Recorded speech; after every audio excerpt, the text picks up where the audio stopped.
On the morning of Friday, May 21st, 2010, 68-year-old Dennis Kola sat down for breakfast with his wife Myrna inside of their kitchen in their spacious 4-bedroom house in La Crosse, Wisconsin. Dennis picked up the newspaper and, like always, began reading the front page out loud to Myrna. This was an activity the couple enjoyed doing together every morning. According to the story on the front page, the stock market was struggling and unemployment was on the rise. But Myrna didn't bat an eye. She knew that she and Dennis would be fine because they had made a ton of money throughout their 42-year marriage by owning multiple successful businesses, from a chain of pharmacies to a Ford car dealership that Dennis owned with his son. But a few years earlier, Dennis had seen the writing on the wall when it came to the country's economy. So he had sold his businesses before things got too bad, and he had walked away with enough money for him and Myrna to be set for the rest of their lives without having to work. But the truth was, Dennis and Myrna actually loved to work, kind of independent of making money, so they weren't quite ready to just full-on retire. And so after selling his companies, Dennis had returned to his old job as a pharmacist, and Myrna worked at a local middle school as a substitute teacher. And so on this Friday morning, because of his work commitments, Dennis didn't have time to read beyond just the first few pages of the newspaper. After putting the paper down, Dennis finished his breakfast, then gave his wife a kiss on the cheek and told her he loved her, and then he walked out the front door. Once outside, Dennis climbed into his truck and began the 40-mile drive to the nearby town where he worked at this local pharmacy. And while Dennis made his commute, Myrna cleaned up the kitchen and then headed out to work herself. And as she drove the short distance to West Salem Middle School, she passed by all these mini mansions that were just like hers, with wide, well-manicured lawns, and then she drove by the neighborhood golf course and banquet hall. Myrna couldn't picture a better place for her and Dennis to grow old together, a small community filled with friends where she always felt comfortable and safe. And she loved how close her neighborhood was to the rest of her family. Dennis and Myrna had 2 grown children who also had children of their own, and Myrna thought there was nothing better than having the family over and spending time with the grandkids she adored. Myrna finally arrived at the middle school, and she went inside and walked down a long hall to the classroom where she had been assigned that day. She opened the door, and the faces of the students lit up. Myrna was the kids' favorite substitute teacher. The school day passed quickly for Myrna, and as always, she made each period pass just as quickly for her students by making sure the lessons were actually fun. Myrna had always believed that learning should be an enjoyable experience and not a slog where every minute feels like an hour. Myrna worked that day at the school until around 3 p.m., and then the final bell rang, and she told her class to have a great weekend, and she said she'd be back as their substitute on Monday. Then Myrna headed outside, hopped in her car, and made her way home, and then once there, she did some chores around the house, and when she was done with her housework, she sat down in the home office and logged onto her computer. About 45 minutes later, around 6 p.m., her husband, Dennis, pulled back up to the house after his day of work. He parked his truck and made his way onto the porch, eager to get inside and have dinner with his wife. Dennis opened the door and walked through the hallway toward the kitchen, his keys dangling from his hand, and then Dennis stepped into the kitchen and called out to his wife. And then suddenly, everything went black.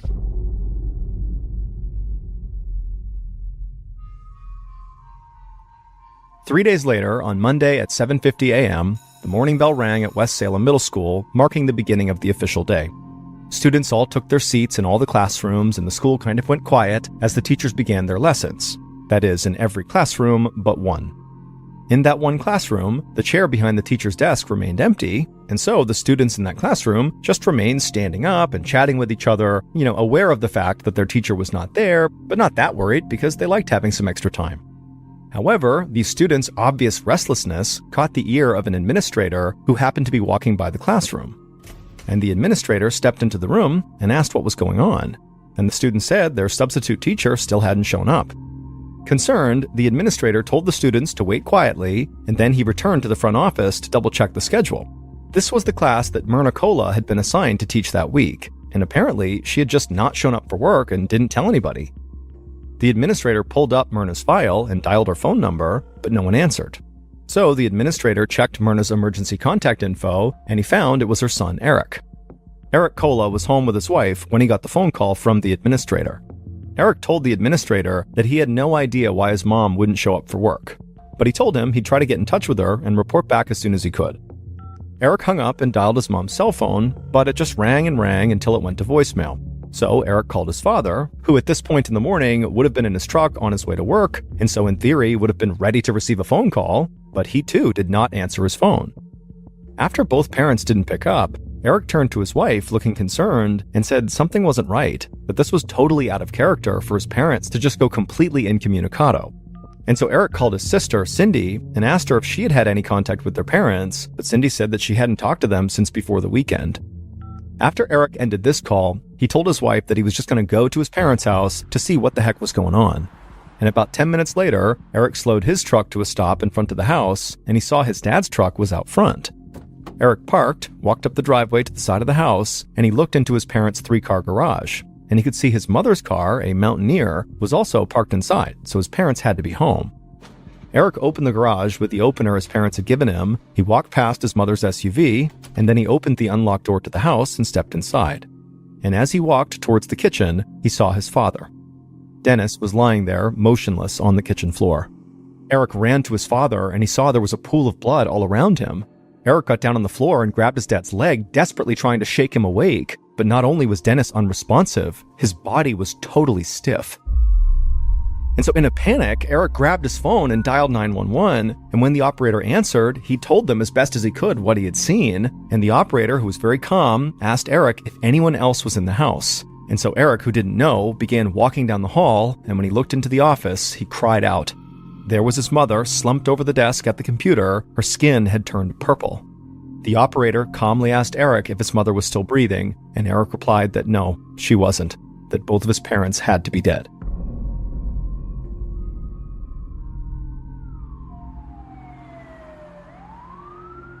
A little while after Eric's 911 call, Agent John Christopherson of the Wisconsin Division of Criminal Investigation and members of his team arrived at the Colas house. Christopherson saw 2 deputies from the La Crosse County Sheriff's Department talking to Eric in the front yard. And he saw several of the Colas neighbors standing on their porches, looking completely stunned by all the police activity. I mean, this stuff didn't happen in this neighborhood. Christopherson knew major crime was rare in this community, and a double homicide was basically unheard of. That was a big reason Christopherson and the state police had been brought in to lead this investigation.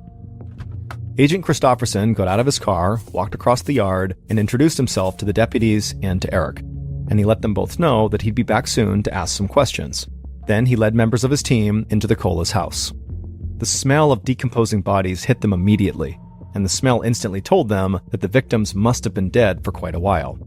Christopherson walked to the kitchen, and he saw Dennis lying face down on the floor. Dennis was surrounded by a pool of coagulated blood, and he had a hole in the right side of his head.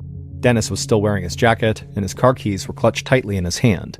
So Christopherson figured that Dennis must have been shot shortly after he walked through the front door of his house.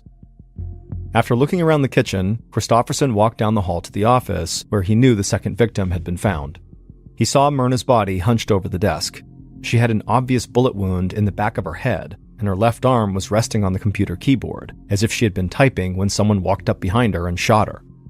Christopherson turned around and glanced back at the office door. He wondered if the killer had stood there and watched this woman at her computer before shooting her. There was something cold-blooded about the idea, like a predator observing its prey before moving in for the kill. While Christopherson searched the office, a member of the investigative team walked inside and told Christopherson that he needed to see something upstairs. So Christopherson followed the officer up a carpeted staircase, down a hallway, and into Myrna and Dennis's bedroom. It appeared like the room had been ransacked. All of the dresser drawers had been pulled open, but as Christopherson walked across the room to the dresser, he felt like there was something unusual about the bedroom scene. Their dresser drawers had all been pulled out and left open in a way that a robber wouldn't have actually been able to see what was in each drawer, and it didn't look like anyone had actually dug through the drawers or taken anything. So Christopherson wondered if maybe the killer had tried to stage the room to look like a robbery, even though that's not what it was. Christopherson continued to walk around the room, and he quickly found pieces of Myrna's very expensive jewelry just sitting out, untouched, so that only added to his suspicion that the apparent ransacking in the bedroom really had been staged. Christopherson finished searching the room and then made his way down the hall to an upstairs guest room. This room looked untouched. But then, when he opened the door to a walk-in closet inside of this room, something immediately caught the agent's eye. It was a .22 caliber rifle propped up against the wall. Christopherson looked up, and he saw, on a shelf right above the rifle, was an opened box of ammunition. He kneeled down to look closer at the rifle, and he noticed there was an indentation in the carpet nearby that was about the same size and shape as the butt of the gun. It looked like the indentation was where the rifle had been resting, but then just recently, someone must have moved that rifle, and when they returned it, they didn't put it back exactly where they'd found it, in the indentation.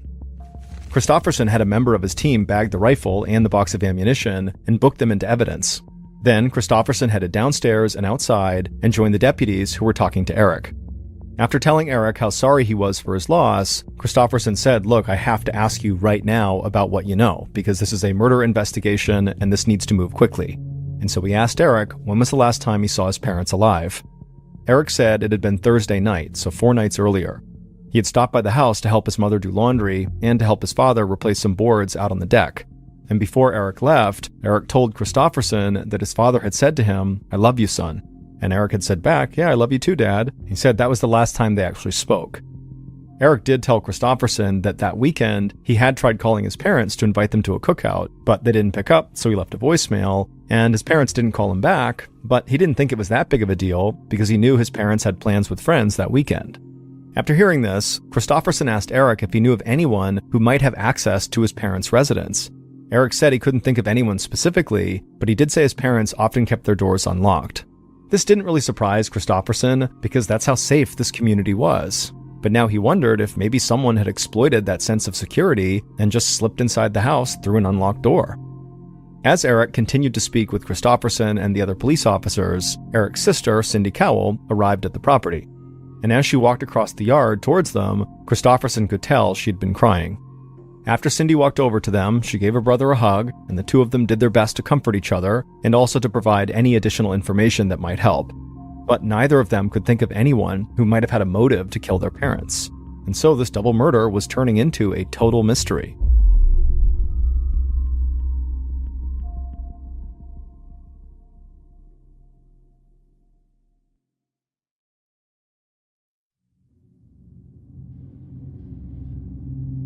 The next day, the medical examiner performed autopsies on Dennis and Myrna, and the results were far from surprising. Each had been shot in the head. But there was an important detail. The bullet that had struck them in the head was a .22 caliber bullet. And this was an important detail for Christofferson because it was the same caliber bullet used in the rifle he'd found in the upstairs bedroom closet. And that rifle had clearly been recently moved because of that indentation he saw in the carpet.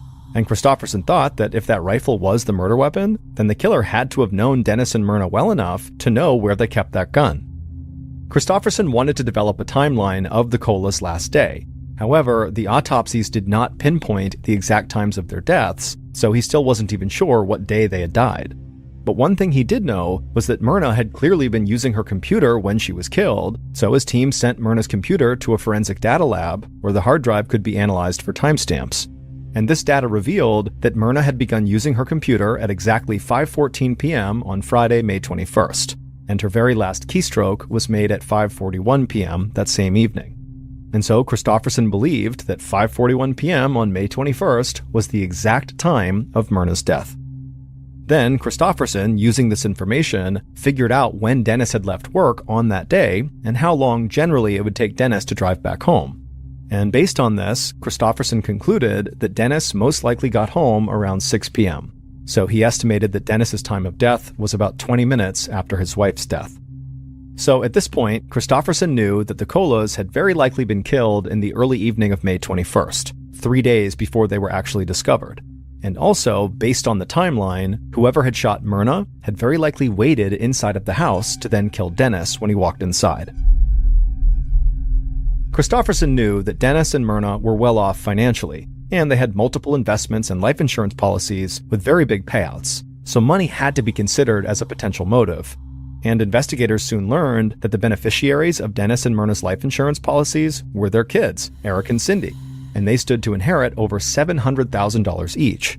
And so obviously when you include the fact that Eric was the one who found the bodies, this made the kids highly suspicious. And so Christofferson decided he would speak to them both, but he would start with Eric. And so the day after the discovery of the bodies, Eric arrived at the police station and he sat down across from Christofferson inside of a small interview room.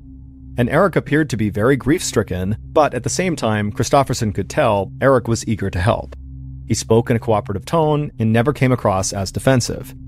And so the first question Christofferson asked Eric was, how was his relationship with his parents? Eric said he had always gotten along with both of his parents.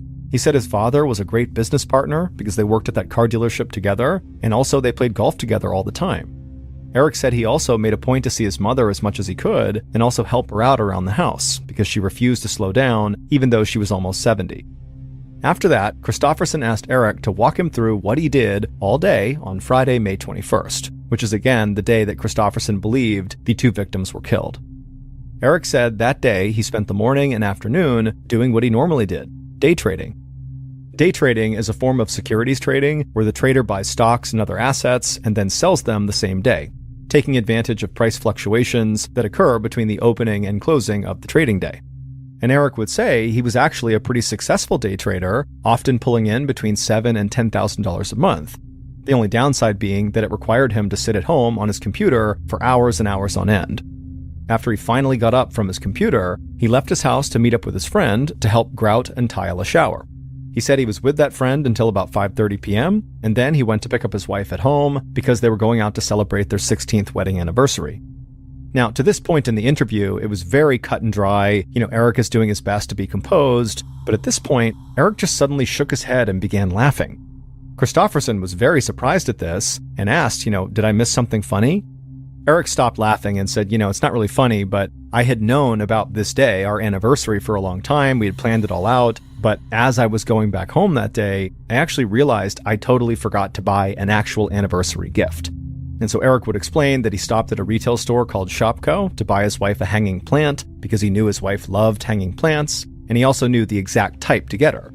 And so Eric said he went inside the shop and he browsed the store's garden center for a while, but he didn't actually see the plant that his wife liked. So he drove to a different Shopko location and he did find the right hanging plant there. And he paid for it and then drove home, and then he and his wife had gone out for their celebration. And then right after he said that, Eric looked like he had just remembered something out of the blue. And he pulled his wallet out and he took out a receipt for this plant and he slid it across the table to Christofferson, saying that he had held on to this receipt in case his wife didn't like the plant and so she could return it. Christofferson looked at the receipt and it did confirm that Eric had bought this plant at 6:15 p.m. at the Shopko. After that, Christofferson asked Eric to wait in the interview room while he reached out to Eric's friend to confirm that they really had met up on that Friday to grout and tile the bathroom. And so Christofferson got the friend's number, stepped into the hall, and gave him a call, and the friend confirmed that Eric had left his house around 5:30 that evening. And so at this point, Christofferson concluded that based on Eric's timeline, he didn't really have enough time to have also driven to his parents' house to kill them, between leaving his friend's house and then getting that plant at Shopko. So Christofferson did not think Eric was as likely of a suspect as he originally seemed. So Christofferson walked back into the interview room and asked Eric if he could think of anyone at all, who may have had a reason to harm his parents. Eric hesitated, and then with obvious reluctance in his voice, he said they should look into his sister, Cindy, and her husband, Patrick. When asked to explain why, Eric said that Cindy had been having some very serious financial problems. She was living paycheck to paycheck, earning close to minimum wage, working for a collections agency. Meanwhile, her husband, Patrick, didn't work at all. They had a mortgage and other expenses, and Cindy had been borrowing money from their parents to help make ends meet. In fact, she actually owed her parents tens of thousands of dollars. And then also, Eric said that his sister's husband, Patrick, was just generally kind of a bad guy. And also, Eric knew his parents did not like Patrick at all and often referred to him as a, quote, lazy bum. But Eric said he wasn't sure if his parents even knew just how bad things really were between Cindy and her husband, Patrick. Eric said Patrick had a violent temper and had once pulled a gun on Cindy after she threatened to leave him. Patrick allegedly told Cindy that the only way she'd be leaving him was in a body bag. Christofferson was shocked at this information. If this was true, this was a huge red flag. The idea that Patrick had literally pulled a gun out and actually threatened to kill someone certainly made him a pretty big suspect. But Christofferson kind of tempered his reaction to this and just thanked Eric for coming in and speaking to him. And then after Eric was gone, Christofferson immediately reached out to Cindy to set up a meeting. The following day, Cindy showed up at the station and joined Christofferson in the interview room. And right away, Christofferson could tell Cindy seemed very rattled and sort of nervous. But Christofferson didn't react to that and just thanked her for coming in and reiterated how sorry he was for her loss. His voice was calm and friendly, and he told Cindy there was no reason to be nervous. This was just an interview, not an interrogation. Cindy nodded, but still seemed very nervous. Christofferson began the interview by asking Cindy when was the last time she spoke to her parents. and Cindy said she had spoken to her father on Friday morning, so the day that Dennis and Myrna were killed. Cindy said during this conversation with her dad, she had talked about her and her husband's mounting financial troubles. She had told her father that she and Patrick had absolutely no money, and to make matters worse, the unemployment check that Patrick was expecting hadn't arrived yet. Cindy said her father had been sort of blunt with her that morning. He criticized her husband for not supporting her and their daughter, and then he told Cindy he would not keep giving her any more money. Cindy looked like she was about to cry. She told Christofferson that her father's rejection was so upsetting for her, and she felt like Eric was the favorite child, the golden boy, while she was just a disappointment to her parents. After that, Christofferson asked her what she had done the rest of that day after she had spoken to her father. Cindy said she'd been at work until about 4:45 p.m. She left the office and stopped at a convenience store to buy some groceries, and then she got home between 5:30 and 6. And once she was home, she spent the rest of the evening with her daughter and husband. Christofferson took down Cindy's work information and said that was all he needed from her for now, and that he would follow up if necessary. After the interview, members of the investigative team went to Cindy's office and obtained her punch cards. And the punch cards would show that yes, Cindy had clocked out at 4:45 p.m. Next, they drove over to the convenience store where Cindy said she had done her grocery shopping, and the manager of that store gave them access to the surveillance footage from that day, and it didn't take investigators long to find Cindy in the video, shopping in the store during the time frame she said she was. And so, just like with her brother, the investigators concluded that basically based on the timeline, there wasn't enough time for Cindy to have gone to her parents' house and killed them. But Agent Christofferson couldn't completely rule Cindy out yet. Even if she wasn't the one who pulled the trigger, what's to say her husband, Patrick, the man who apparently had, a temper and had previously drawn a gun on Cindy and threatened her life, who's to say he didn't pull the trigger? And also maybe Cindy was involved somehow with the murder, that she helped coordinate it for Patrick.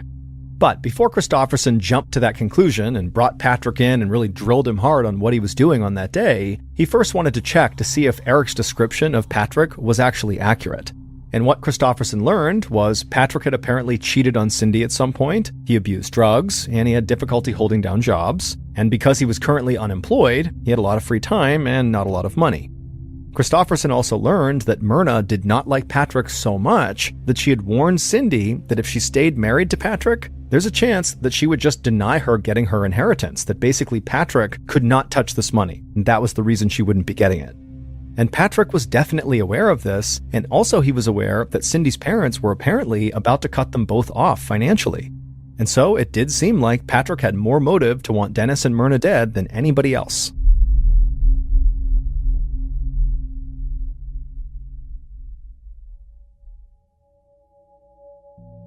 A few days after the murders, Christofferson, along with an investigator from the sheriff's department, waited for Patrick inside of an interview room. Eventually, another officer led Patrick into the room, and Patrick sat down on the other side of the table. Patrick was very physically imposing. He was tall with broad shoulders, and he had short cropped hair, and he had spent some time in the Marine Corps. But once he was settled in his seat, he made it very clear that he wanted to help the investigators in any way he could. And the investigators actually couldn't help but look at each other really quickly, like they couldn't believe how soft-spoken Patrick seemed. I mean, this guy had this horrible reputation, and right now, he seemed like he was just very cooperative. But Christofferson knew looks can be deceiving, so he got right to the point, and he asked Patrick how he spent his day on Friday, May 21st, the day his in-laws were killed. And Patrick said in a very soft voice that he had spent the day just kind of hanging around the house by himself, watching TV and playing Xbox. After this, the county investigator said to Patrick, that's not exactly an airtight alibi. If he was home by himself, how could anybody corroborate that? Patrick said he understood, but he really was telling the truth. That's what he did on Friday. And then he also said he always had a great relationship with Dennis and Myrna, and he would never do anything to hurt them or to cause his wife any pain. At this point, Christofferson was nearly certain that Patrick was just lying, because basically everyone they had spoken to had said that the in-laws did not get along with Patrick. They called him the lazy bum, and they totally resented him and did not like him. So how could he possibly have a good relationship with them? And so Christofferson didn't waste any time. He leaned in and told Patrick that police had heard his relationship with the victims had been strained, to say the least, and so it seemed very likely that right now, Patrick was lying. Christofferson also pointed out Patrick's weak alibi and the fact that as a former Marine, he would know how to use a gun. Patrick didn't deny any of this and said he did own several firearms, but he said again that he really had been at home playing video games that past Friday, and he really didn't have anything to do with the murders. Christofferson told Patrick that they might have a better idea if he really was telling the truth if he allowed them to search his house. Patrick looked at both investigators, and his voice stayed calm and soft like it had the whole time, and he said yes, he would consent to a search of his home because he had nothing to hide. So not long after this interview, investigators did search Patrick and Cindy's house, and they would find multiple firearms which were confiscated. They also seized Patrick's Xbox and brought it into the crime lab for analysis. Investigators were able to see exactly when the Xbox game console was being used, and it did seem to confirm everything Patrick had said, because the Xbox had been used all day on Friday, suggesting Patrick really had been at home playing video games at the time Myrna and Dennis were murdered. And also, after closer analysis, the guns seized in Patrick and Cindy's house were not the same ones that fired the .22 caliber bullets that killed Dennis and Myrna. And so, just like Eric and Cindy, Patrick suddenly had a solid alibi. The following day, Eric walked outside of his house, he opened up his mailbox, and he found a single item inside. It was a plain white envelope with no postage on it. Eric took the envelope inside of his house, he opened it up, and he looked at the paper that was inside. And when Eric saw what was on it, his face turned pale and he started breathing heavily. His wife walked into the room and saw Eric staring at this note and clenching his jaw and shaking his head, and she asked him, "What's going on? What does the note say?" Eric walked over to his wife and just held the note out for her to read. And in strange, weirdly stilted handwriting were the words, "Fixed you." That's all it said, "Fixed you." Eric's wife immediately picked up her phone and dialed 911. A few minutes later, a sheriff's deputy arrived at the house and took this strange note into evidence. And also the deputy noticed that Eric was incredibly rattled and could barely talk. In fact, the sheriff's deputy said it seemed like Eric could actually have a heart attack.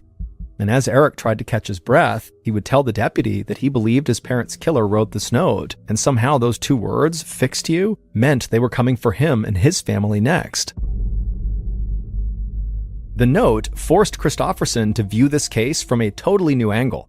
If somebody really did have a vendetta against the Colas, and that's why they killed Dennis and Myrna, it did seem entirely possible that they might also target the rest of the Cola family.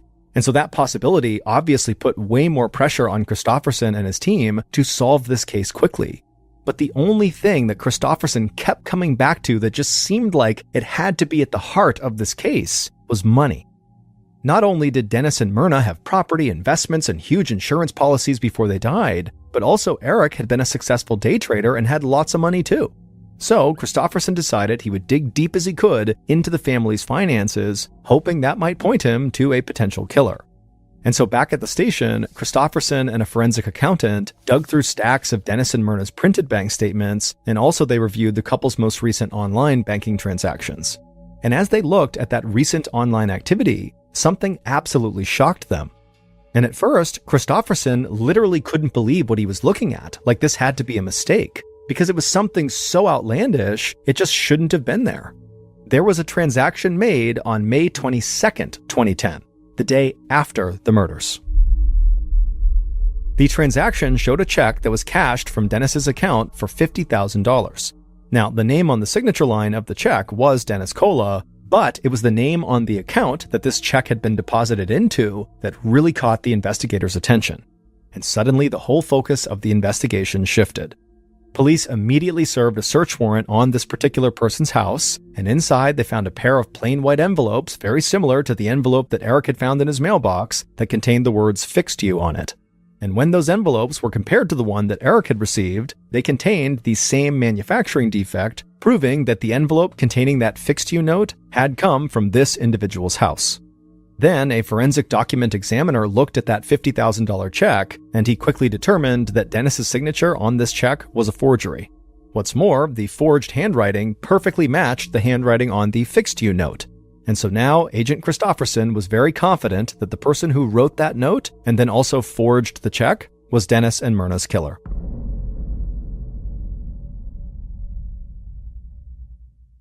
Based on financial records, evidence from the crime scene, and interviews conducted throughout the investigation, here is what police believe happened to Dennis and Myrna Cola on May 21st, 2010.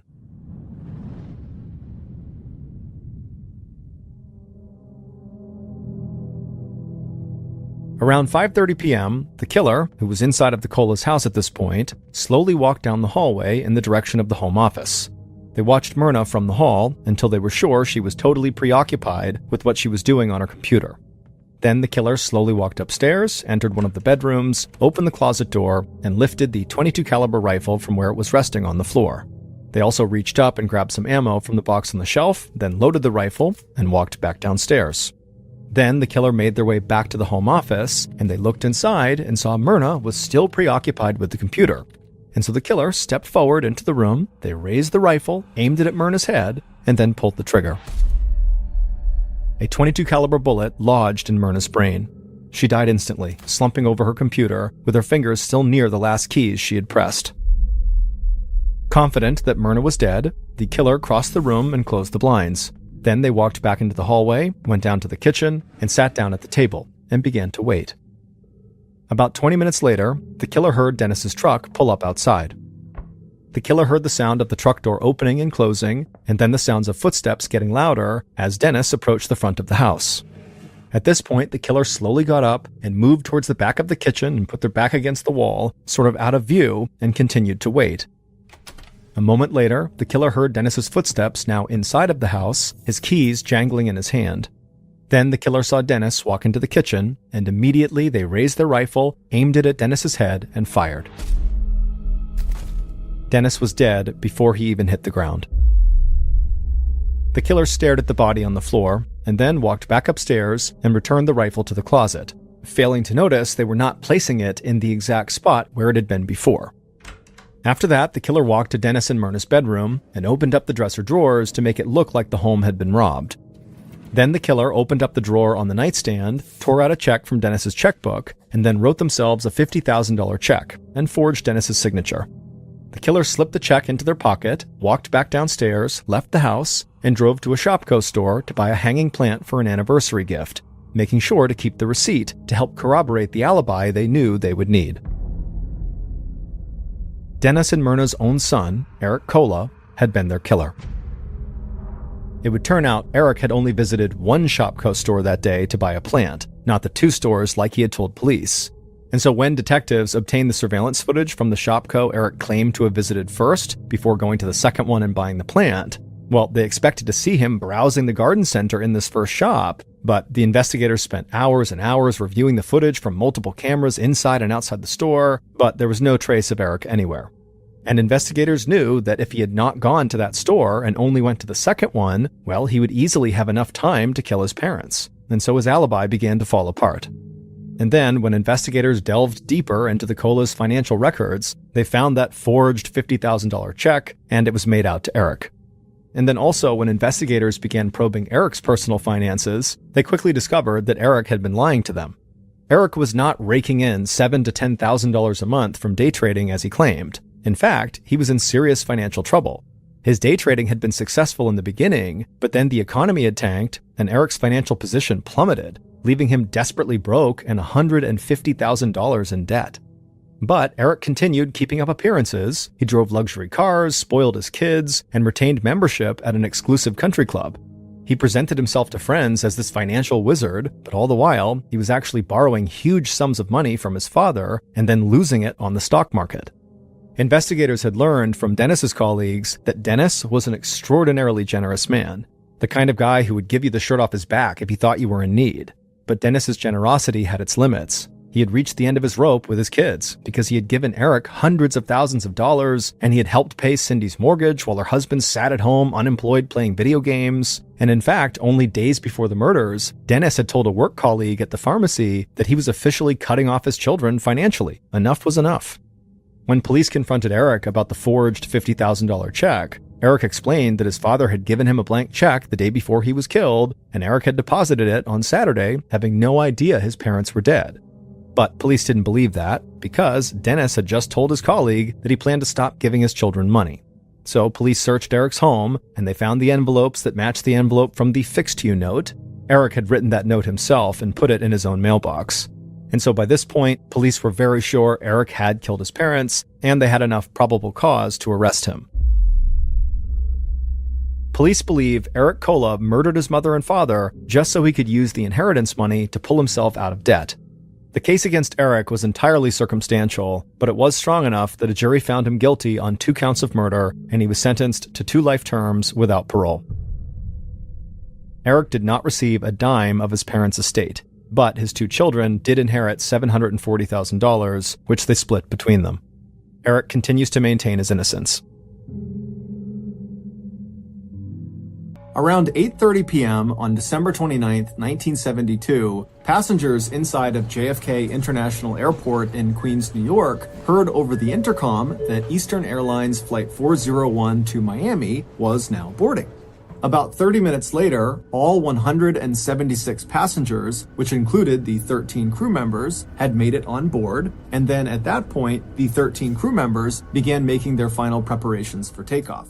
Flight 401 was a very expensive and recently introduced model of plane by Eastern Airlines called the Lockheed L-1011 TriStar, and it was both unbelievably technologically advanced and unbelievably enormous. It sat up to 400 passengers, which meant instead of having 4 seats to a row like you would expect inside of a passenger jet, the L-1011s had 8 seats per row, and they had 2 levels. There was the main level, which was the main cabin where all the passengers were, and then there was a second level, a lower level, that was only accessible via 2 small elevators that could barely fit 1 person inside of them in the back of the aircraft. And down on this lower level was a full-size kitchen, which had ovens and refrigerators, and also at the back of this lower level was a lounge area for flight staff.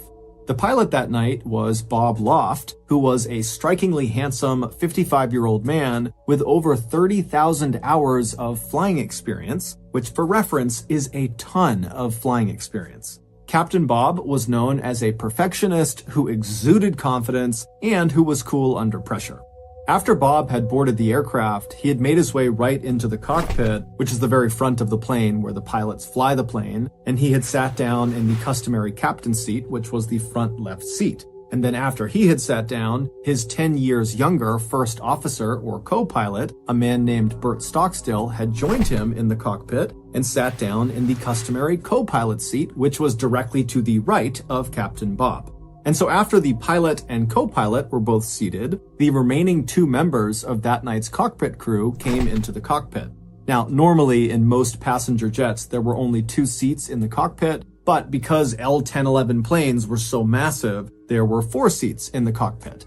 And so one of the last 2 men who joined the cockpit was 51-year-old Don Repo, who was the flight's engineer. And despite him being this big, strong ox of a man, he was actually known as being fairly soft-spoken and very approachable. And so Don came into the cockpit, he said hello, and then he sat down in the seat right behind the co-pilot, Bert. And then a few seconds after Don, the last man came into the cockpit. It was 47-year-old Angelo Donadeo.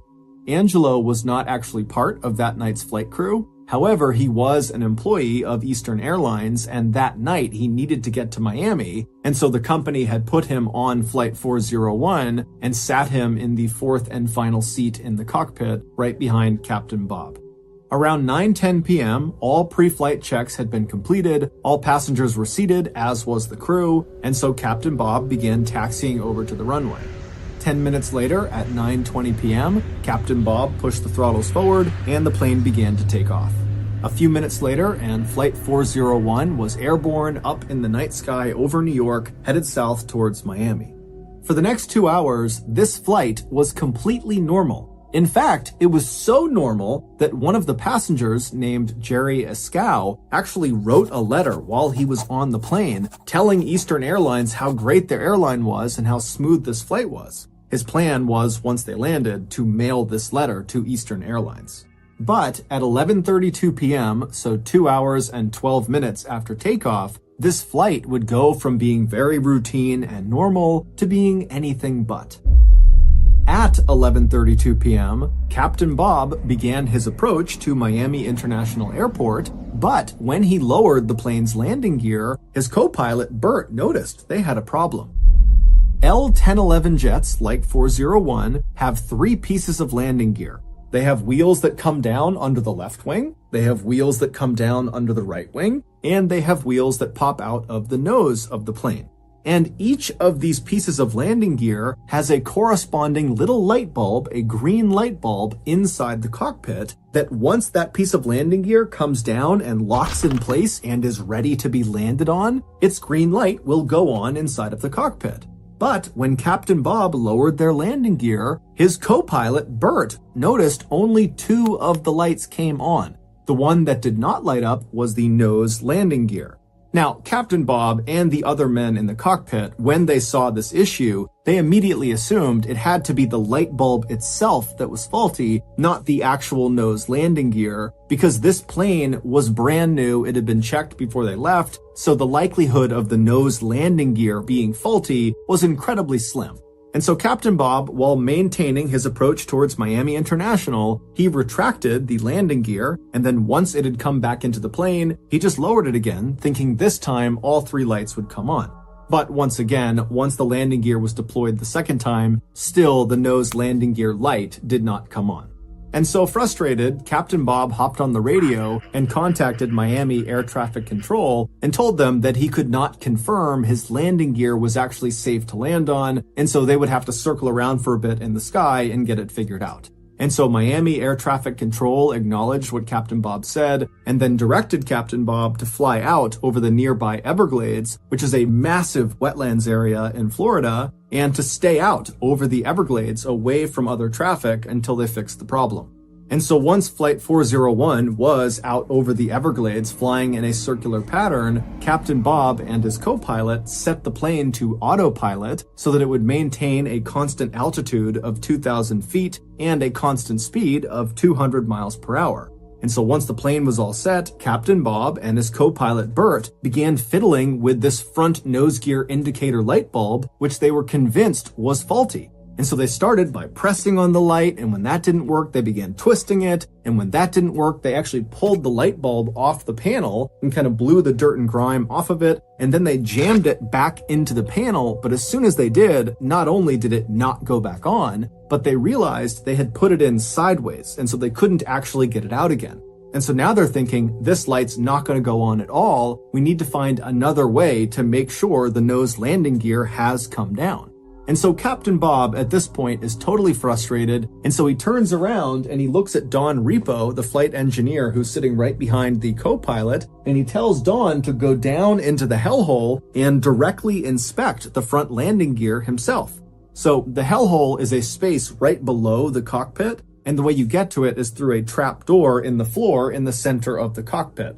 And then once down in the hellhole, there is this window that looks straight towards the front of the aircraft where you could look out and actually see the front landing gear and you could make sure it was down or not.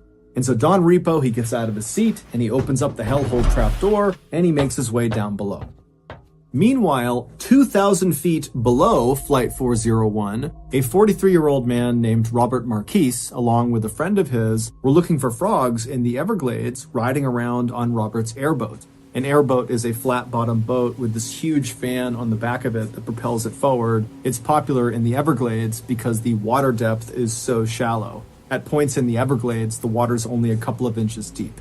And so all around these two guys, it is totally pitch black out. There are no buildings or people for miles and miles and miles. Their only light source is Robert's headlamp. And so at some point, Robert turns off the airboat and he and his friend are just standing in the middle of it, kind of scanning around on either side. And all around them, they can hear the sound of alligators growling and snakes and frogs moving about the tall grass. And as they're just kind of silently looking around them, out of the corner of Robert's eye, he sees something. And so he looks up right as he sees this huge orange and yellow flash that kind of came out of the ground roughly 5 miles away from where they were. And basically, as soon as Robert saw it, this flash dissipated and it was just totally gone. And so he turned to his friend who had not seen this flash. And Robert said, "Hey, let's go investigate. Let's see what that was." And so Robert fired up his boat again and he began flying across the Everglades straight in the direction of where he saw this flash. And after 15 minutes of cruising at 40 miles per hour across this dark expanse, they reached the area where this flash had been, and Robert and his friend, they just could not believe what they were looking at. About 20 minutes earlier, back up inside of Flight 401, when Captain Bob turned around in his seat to tell the flight engineer, Don Repo, to go down into the hellhole, it's believed that Captain Bob nudged the steering wheel with his leg. And this little nudge was enough to disengage the plane's autopilot, which sent the plane into a gradual descent. But nobody noticed. Because, one, it was totally pitch black outside, the Everglades below them, there's no lights, there's nothing, and there was no moon that night, and so when they're looking out the window, there would have been no visual cues that they were going down, up, or anything. It just would have looked like a total void outside. And two, the descent they were now suddenly in was so gradual, it would not have felt like they were tumbling out of the sky, it would have felt like they were just cruising as expected. And three, all of the men in the cockpit were completely fixated on this light bulb problem. In fact, they were so fixated that when an alarm went off inside of the cockpit telling them they had dipped below their intended altitude of 2,000 feet, they were now going down, nobody noticed. Although, to their credit, this alarm only sounded once and it wasn't that loud. And so not long after Don Repo had gone down into the hellhole, the plane crashed into the Everglades. No one on board Flight 401, from the cockpit crew to the passengers to the other flight staff, had any idea they were in an emergency until they hit the ground.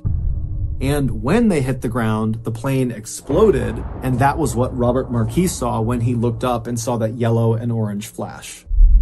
And so Robert and his friend, they speed over to the crash site, and when they get there, they are the first ones there. And even though they're looking out and they can hear the sound of all these people screaming and crying and moaning, they can't see anything because the fire from this huge explosion was already out because the swampy wetlands had pretty much immediately extinguished it. And even though the plane had crashed into the ground at over 200 miles per hour, it had not struck the ground at a very steep angle because basically the plane was in this gradual descent pattern and just kind of coasted until it hit the ground. And so that, combined with the soft, muddy ground of the Everglades, meant that the impact of the plane hitting the ground was not nearly as violent as other plane crashes were. And that ultimately saved lives. In fact, dozens of passengers survived the initial impact with the ground. But many of them were left with these horrible injuries, or they were trapped within the wreckage, or both. When Robert and his friend arrived at the edge of the crash scene, Robert lifted up his headlamp and began to scan, and he saw all these body parts sticking out of the ground, and then his light rested on the first survivor he saw, and it was this man whose clothes had been completely burned off from the explosion. All he had on was just a little bit of his socks on both ankles. And this man was still strapped into the seat that he had been on the plane, and when the plane had broken up, his seat had fallen forward into the mud, pinning this man's upper body and most of his face under several inches of water. And so as Robert had scanned over with his light had hit this man's face, and he had looked up and pleaded with Robert and his friend to come get him before he drowned. And so Robert and his friend, they jumped off their boat and ran over to this guy and pulled the chair up and out of the water, saving this guy's life. But as soon as he was up and out of the water, Robert and his friend began hearing more calls from other people in the darkness screaming for help. Robert and his friend would do their absolute best to save as many people as they possibly could, but there was just too many people who needed saving and not enough time.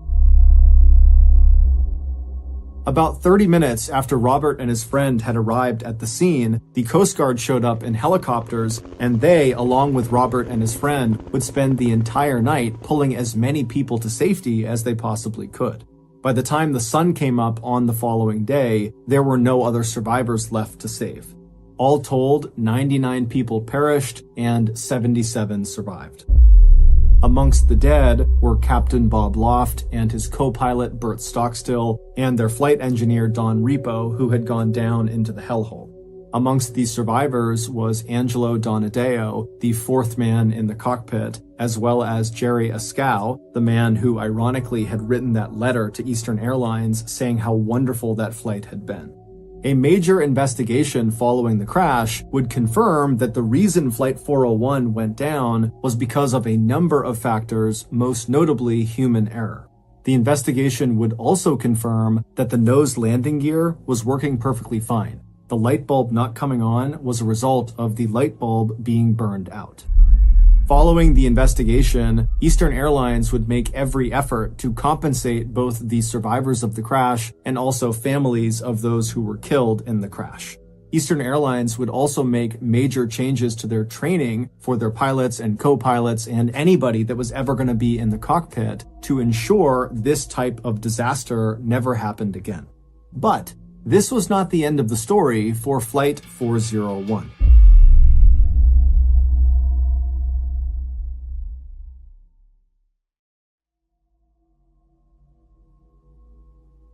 For almost 3 years after the crash, hundreds of Eastern Airline employees began to experience a terrifying phenomenon. Now, at first, many of these employees were going to their superiors and reporting what happened to them, but very early on, Eastern Airlines made it clear that they didn't want anybody to talk about this. Anytime an employee made one of these reports about this phenomenon, they were either sent to the psychiatrist or they were just fired. However, despite this intense pressure from Eastern Airlines to their employees to be quiet about what was going on inside of their ranks, there were still some very brave employees who had firsthand experience with this terrifying phenomenon who still came forward and told their stories to the press and to journalists. They just did it anonymously. And so I'm going to tell you 2 of the most chilling accounts from those employees. Keep in mind, the names used in these stories have all been changed. In March of 1973, so 3 months after Flight 401 had crashed in the Everglades, an Eastern Airlines flight attendant named Ginny was assigned to a flight from New York to Fort Lauderdale, Florida. Working with her on this flight was her very close friend and fellow flight attendant, a woman named Denise.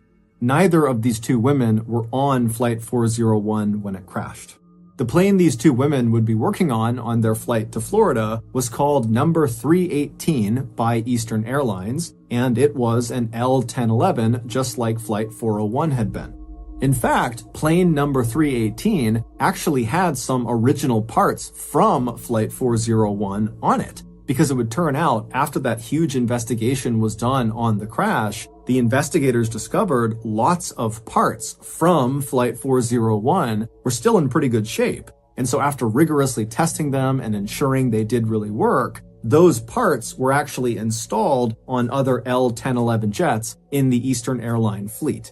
Now, for the record, this was not considered an inappropriate thing to do. These parts were extremely expensive and they worked perfectly fine and they were not involved in causing Flight 401 to crash. And so no one batted an eye when Eastern Airlines put these parts on their other planes.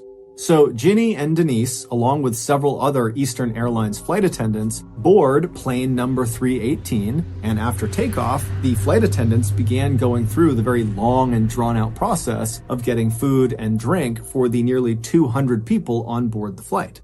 And so the way the flight attendants divvied up the work is they would have some of the attendants on the main level of the plane in the cabin taking orders from all the passengers, and then the other flight attendants would be down on the lower level, the second level of the plane where the kitchen was, preparing all the food and drinks.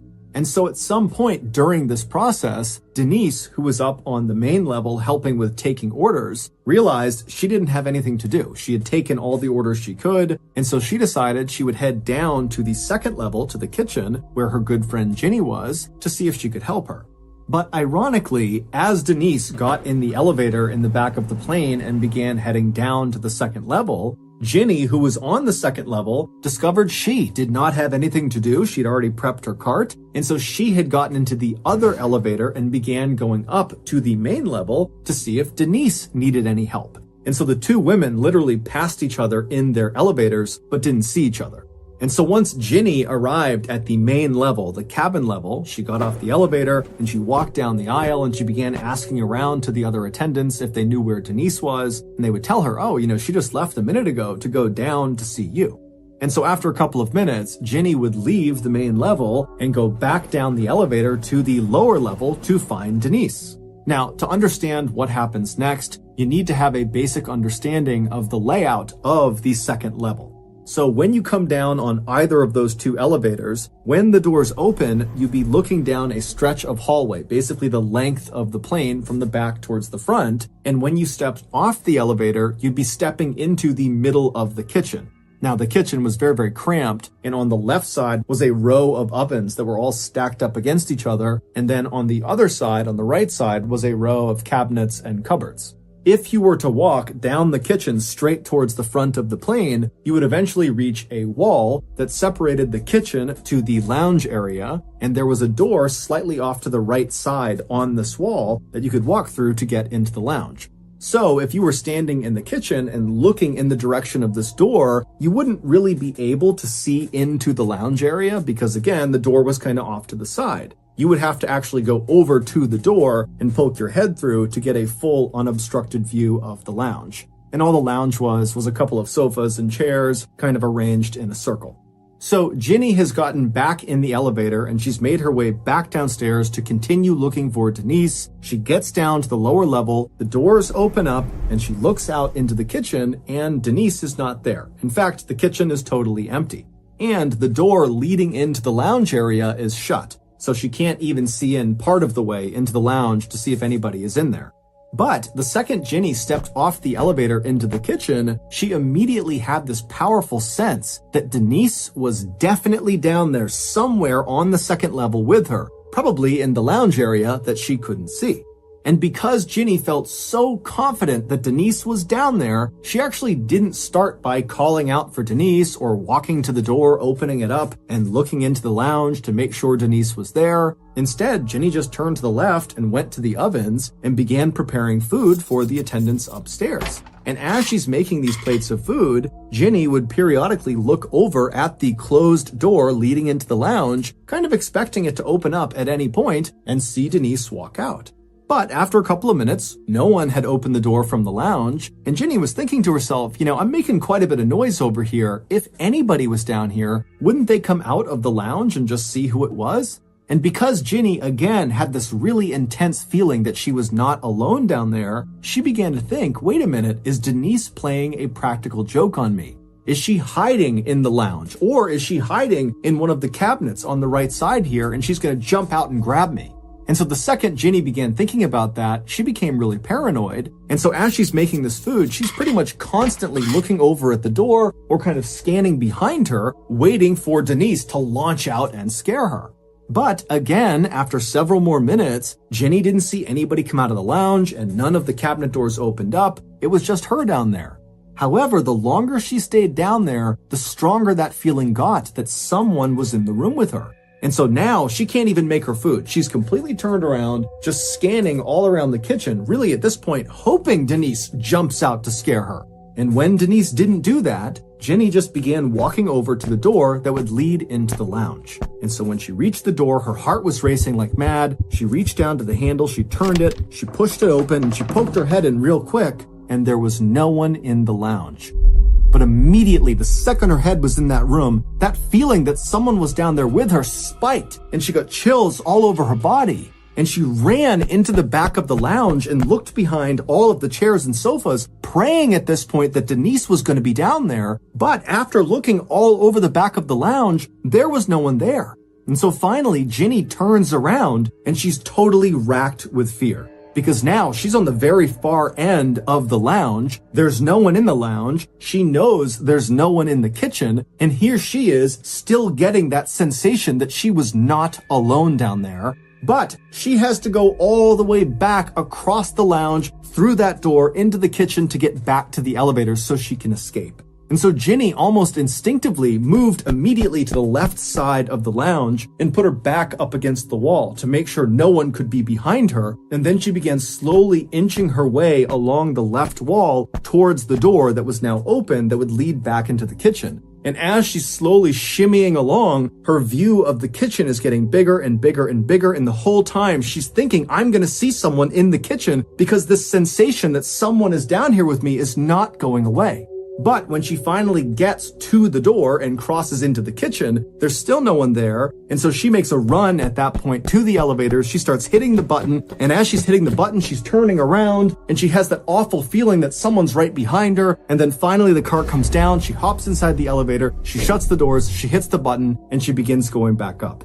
When the elevator cart got back to the main level and the doors opened again, Ginny almost knocked over the flight attendant that was standing right outside of it, a woman named Mildred. And after Mildred and Ginny kind of regained their balance, they both looked at each other, and Mildred could see very clearly that Ginny looked horrible. She was totally pale, she was sweating. And so Mildred said, "Ginny, are you okay? What's going on?" And Ginny would just say, I don't know. I can't tell you what's going on. I don't know. But Mildred, instead of asking follow-up questions, just said, "Ginny, you need to come with me." And so Ginny would follow Mildred, who led them back around behind the elevators to the space in the back of the plane, kind of out of view of the passengers. And there, Ginny would find Denise. And Denise looked pale as a ghost, she was sweating, and looked totally shaken up. It would turn out, when Ginny left the lower level for the first time to come up to the main level to look for Denise, and then learned that Denise was not up there, that Denise had actually gone down to look for Ginny.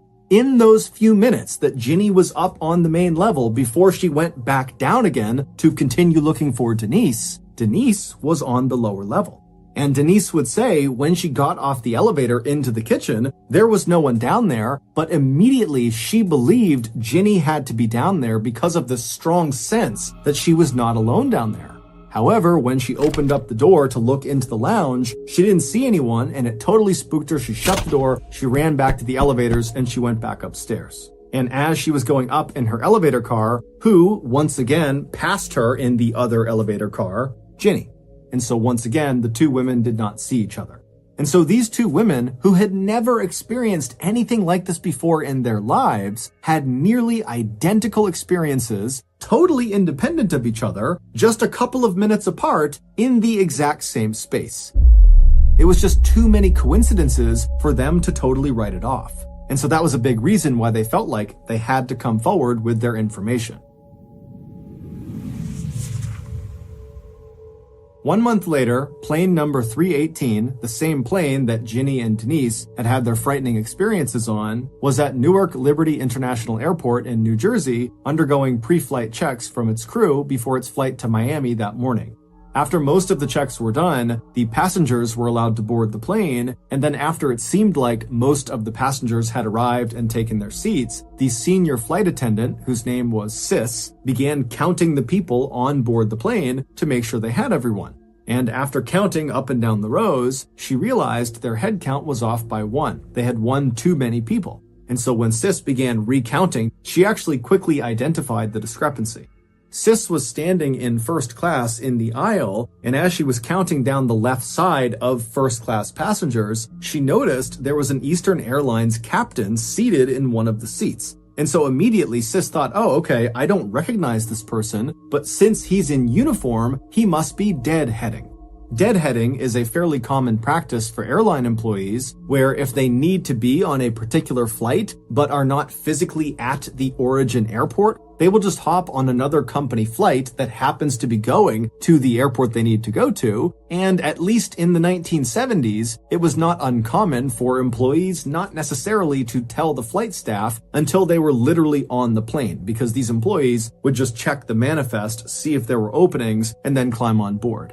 And so Sis assumed that was exactly what this man had done, and that was why he was unaccounted for, and it was why they had this extra person. And so she just needed to get his name to account for him. And so Sis turned and took a couple of steps until she was right in front of this guy who was still just seated looking straight ahead, and Sis introduced herself and asked him if he was deadheading. But the captain just continued to stare straight ahead and didn't even seem to register that Sis was talking to him, despite the fact that Sis was right on top of him and speaking very, very clearly and nobody else was talking.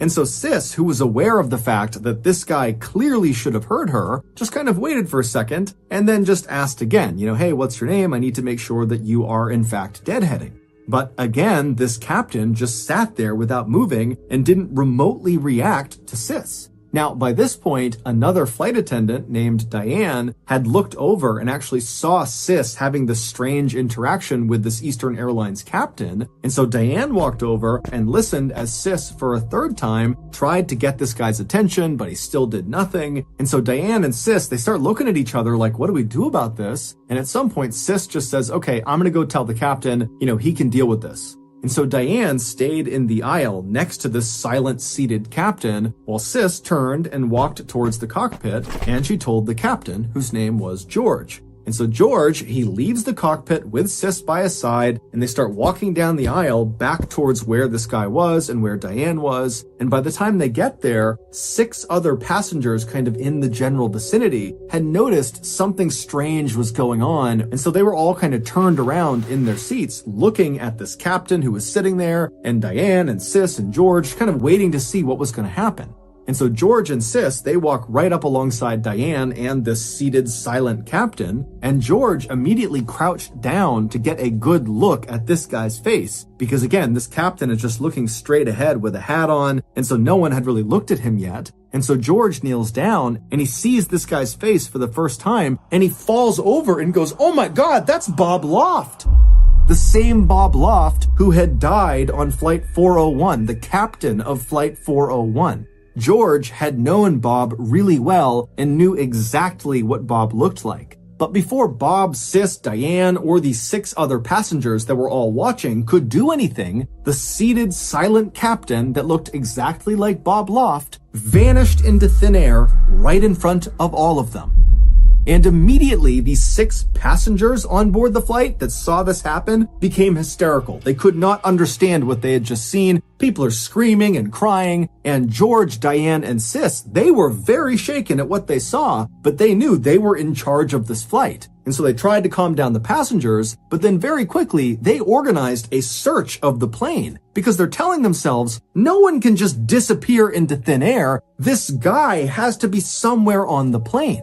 And so for over an hour, the passengers were told to stay in their seats and were told to stay calm while the flight crew searched every crevice, every nook and cranny of this flight to see if they could find this guy. But they never did. And so after a very long delay, plane number 318, along with its very shaken up passengers and flight crew, eventually rumbled out onto the runway and took off.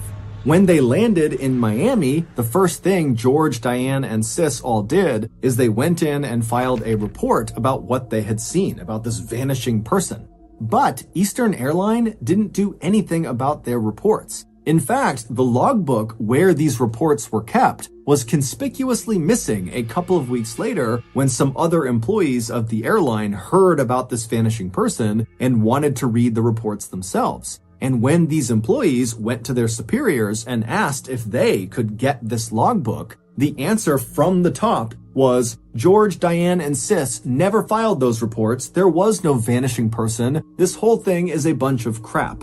But George, Diane, and Sis all said, we filed those reports. And apparently some other pilots within Eastern Airlines had actually seen the reports before the logbook went missing. And they would tell other people that what they read was terrifying. Over the next 2 years, there would be an astounding number of other totally unexplainable events that took place on other planes within Eastern Airlines' fleet. However, the strange events only occurred on L-1011 jets that had parts on them from the crashed Flight 401. Some of these unexplained events included more sightings of the silent seated captain who looked just like Bob Loft. And in fact, one of those sightings was by an Eastern Airlines executive who, after seeing this captain vanish into thin air right in front of him, the executive freaked out and ran off the plane and demanded the plane be searched top to bottom. But like the last search, nothing was found. On another occasion, the catering company that loaded food directly into the second level of these L-1011s, basically right into the kitchen, one of their staff spotted a man wandering around the lower level that looked just like Don Repo, the flight engineer from the doomed Flight 401. And when this staff member spoke to this man who looked like Don Repo turned towards him and then vanished into thin air. The catering company was so scared when this happened that they refused to go back into the plane, and it caused a massive delay. On another flight, on board plane number 318, the pilot and co-pilot began hearing banging coming from the hellhole, and when the pilot got up and opened up the hellhole and went down below and shined his light, he didn't see anything, but when he went to climb back up into the cockpit, he looked up, and standing in the cockpit was once again Don Repo looking straight down at him, who then promptly vanished right in front of him. On another flight, a female passenger and coach, who had been quiet the entire flight, suddenly began screaming hysterically. And when they went up to her and asked her what was wrong, she was pointing at the seat next to her and said a man had suddenly appeared right next to her. He did not walk in, he just appeared next to her, and then when she began screaming, he vanished right in front of her. This woman was so upset that when they landed finally in Phoenix, Arizona, she had to be restrained in a straitjacket when they pulled her off the plane. But as terrifying as all of these events were, there was at least one instance where these apparitions appeared to be helpful to the people on the plane. One captain said he walked into the cockpit, and standing in there was flight engineer Don Repo, and Don promptly told the captain about a specific malfunction in one of the engines before Don vanished in front of this captain. Now, this captain was horrified at what he had just seen, but he did actually go down and have that engine looked at, and sure enough, the malfunction that Don Repo said it had. Then finally, in 1974, all of these strange events just came to an abrupt stop. Now, no one knows exactly why, but in 1974, Eastern Airlines, despite telling the world they didn't believe any of the reports of these strange happenings on their planes, despite that year, they went into every single one of their L-1011 jets, and they removed any parts that had been placed on them from the crashed Flight 401. Despite the fact none of those parts were faulty. They were removing perfectly good parts, and they never gave a reason. And after they did that, all the sightings just stopped.